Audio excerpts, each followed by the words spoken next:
And while we dealt with our fair share of winter weather the past 2 days, on this day 43 years ago, Northeast Indiana was dealing with a far bigger weather event. Yeah, it sure was. The blizzard of '78, familiar to so many of you. And if you haven't heard of it, you certainly heard the stories, right? If you didn't live through it.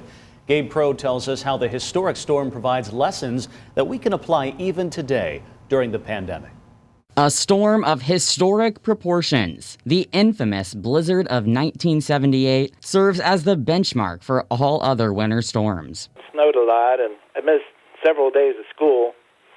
There was so much snow we couldn't even see the street. It was just like a blanket of snow over the street. David Soward was 14 years old when the blizzard struck and remembers his family trying their best to dig out. As you see in the picture, my dad got a big passageway on the sidewalk so people could walk, by the house at least. The storm dropped nearly 17 inches of snow in Fort Wayne, and it fell in a world very different from today. Back then, 50 years ago, our response network, our response format was more informal than it is today. So having volunteers you can call, somebody will Bubba with a pickup truck on a four-wheel drive or get snowmobiles was the common way to do things 50 years ago.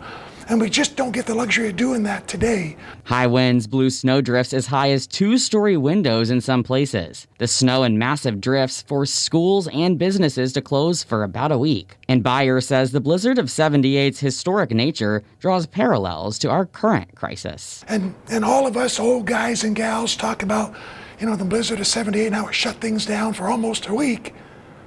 Well, we've been shut down for a year now, so now the blizzard of '78 becomes not a big event. He also suggests that historic events, whether they be blizzards or pandemics, can help us learn lessons that build a stronger community going forward.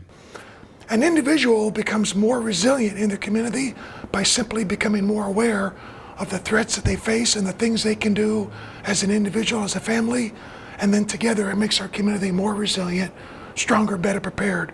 So just a little bit of self-education builds self-confidence and builds self-awareness for when emergency strikes. Gabe Pro, ABC 21.